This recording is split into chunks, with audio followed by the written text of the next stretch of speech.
We're back. We're so back.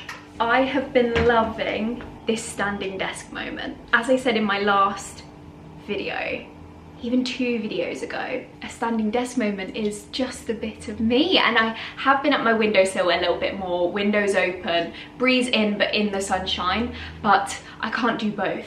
I'm sweating in the sunshine, need the window open, but have to close the window in order for you to hear me. So I'm here a little bit away from the sunshine today. This was actually meant to be just a short introduction. I'm gonna take you across my weekend, but I wanted to introduce 10, I guess, steps to start up a business. And now I'm not taking credit for these. These were not my created stages.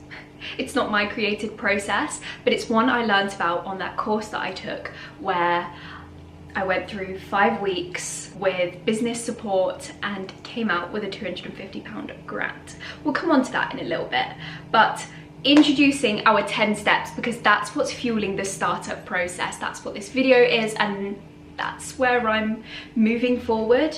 I think there's just the last step that I really need to get on with, and one other, but again, we'll come to that. Our first step is validating the business idea. Now, I've done so much market research, and I also love on Instagram when brands put like question boxes or polls and you can see the results. So I've been screenshotting things from there, whether it's the productivity method, Papier, or like companies similar. I also did my own research too in the final session of the startup process, where we presented our business ideas. I had a little QR code on my screen that took people to my Instagram, and I did that same thing. And I asked questions about wellness at home, what makes it personalized for people, what makes it worthwhile, and why people don't engage with it at the same time if they do want to go down that route. Next, we've got some kind of tick box steps, and that's choosing the right business structure, whether a sole trader, a partnership, or a private limited company. I had to think there. I've definitely gone down the sole trader route, but that doesn't mean that I can't go into private limited a little bit further down the line. Then registering the business name and making sure that aligns across all platforms, you know, whether that's getting a domain, going through Companies House, or even just setting up on socials. When I set up on Instagram and moved from 888 to the Seasons Project itself was taken on Instagram, but now I've aligned it to Shop the Seasons Project, and I quite like that ring that it has to it. Then setting up a business account. I did share this in my last episode, and I went through Tide.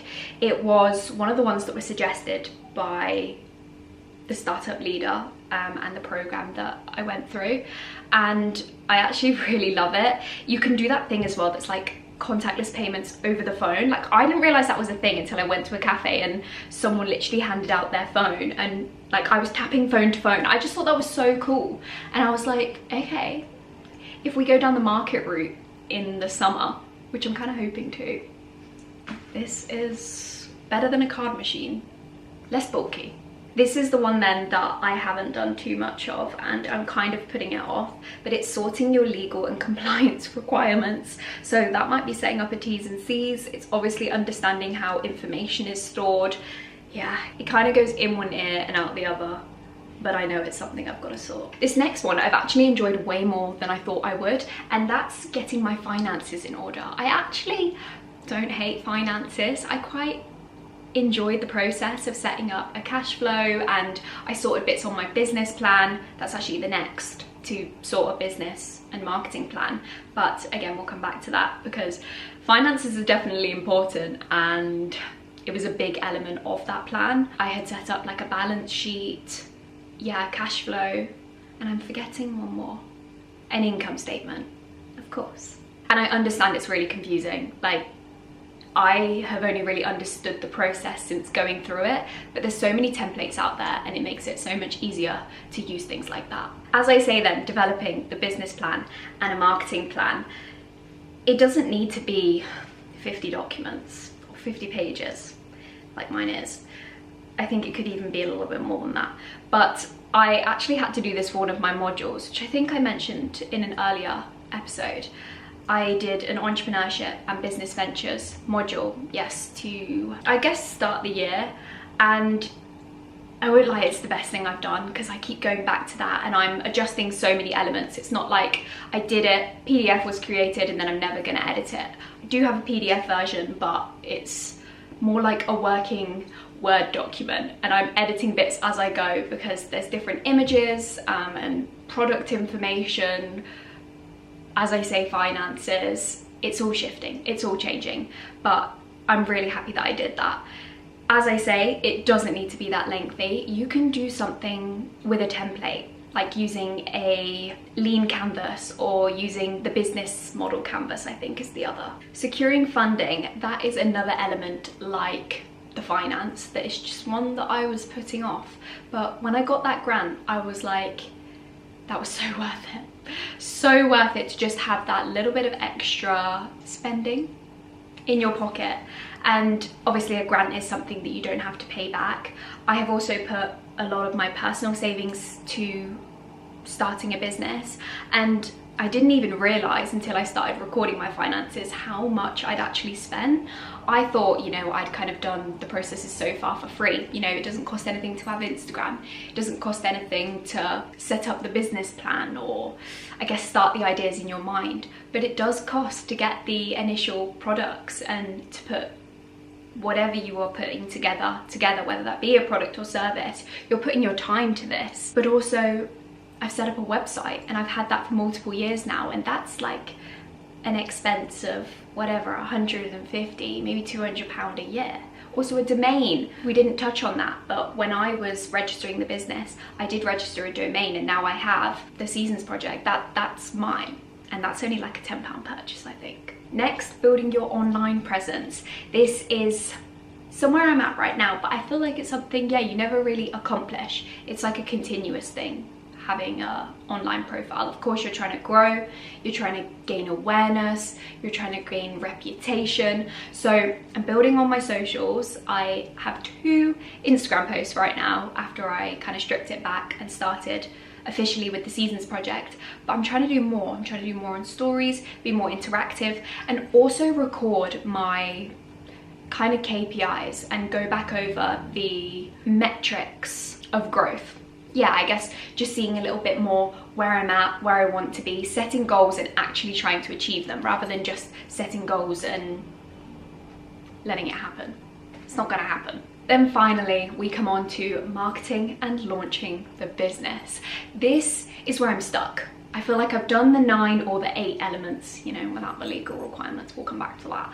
But I just haven't gotten started, and this is it. This is our wheels in motion. We're there. We're at the point where it's like launching the business. I kind of have launched the business, but it's like a soft launch, not a hard launch.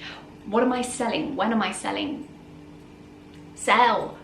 You know, I haven't made that first pound away from family, and I don't think that's an embarrassing thing to say. I think when I started speaking about setting up a business, I was nervous to say, yeah, I've not made anything from it yet, but I've made something more than money, and it has to mean something to you more than money for you to continue with it long term. Like, it has to be from purpose, from passion, and that's what this business is. So I'm gonna spend this weekend not even getting the wheels in motion, but soaring down the motorway. Marketing, launching, doing the things to see that first pound enter the bank account. I'm trying to take in that sunshine. I can't lie, I am feeling quite overwhelmed tonight. It's nice to say tonight, it's still light. I think I'm actually going to take myself for a bit of a walk and just separate the space this evening. It's a few hours after I spoke to you last. We spoke a little bit earlier today about the steps in starting a business. And now the difficult thing is starting that business alongside everything else. And I'm aware that's the decision I made. But I think I just need tonight and maybe tomorrow to come back Saturday and feel fresh. Get right into the project mindset and move the business forward. For now, a little tap out. Good morning. Honestly, what a morning it is. The sun is shining. It is actually warm. I think we're the first day of spring today. So it's probably why I'm feeling that change. I don't know, but I feel a shift in my energy today. I think I kind of had to tap out a couple of days ago, and whilst it's still been busy, I just gave myself the time I needed to breathe.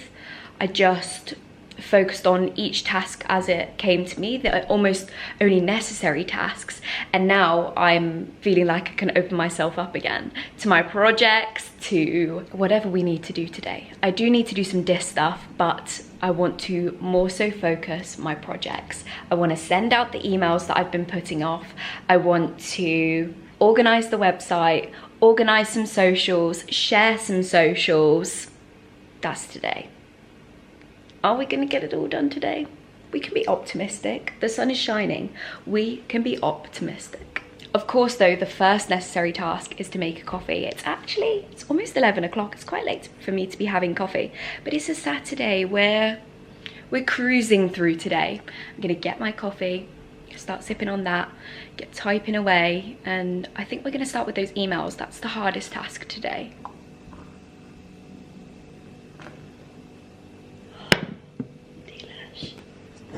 Cheers to our Saturday morning.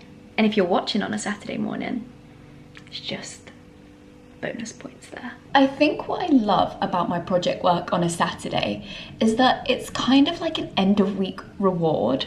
It's like ending the week with the best of my tasks. I love a Monday. It's really productive, I get things done, but there's something different about a Saturday where the work is kind of at a slightly slowed pace and it's just more creative. Like, this is the future. And yeah, as much as I've been procrastinating certain tasks like sending these emails, today's the day for it. And also with my camera out, I procrastinate less. I'm keeping myself accountable. We're going through this process together. What are these emails, you ask? These emails are for market setup in the summer.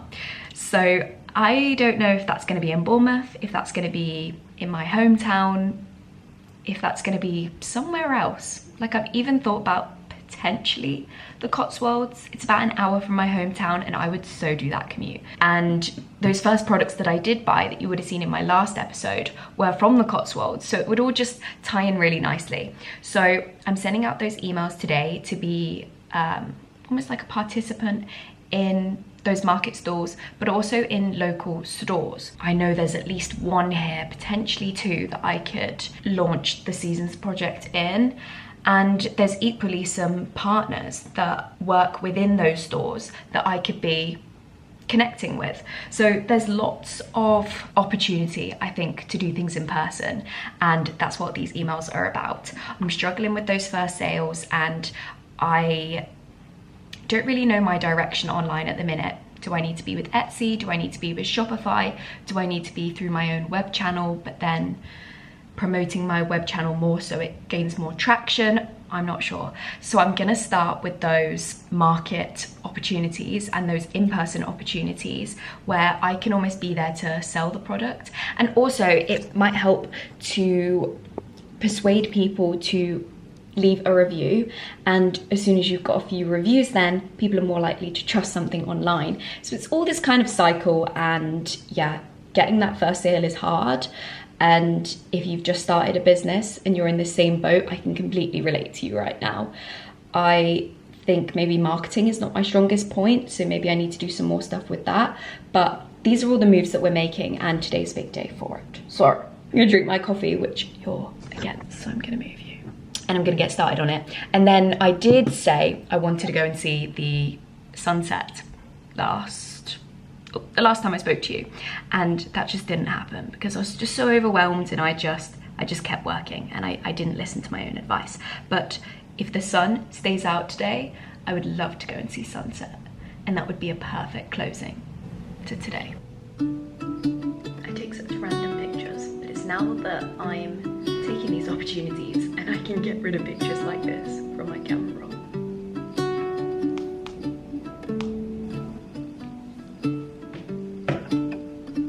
Trove is the store. If you're local to Bournemouth or ever in Bournemouth, you might see the season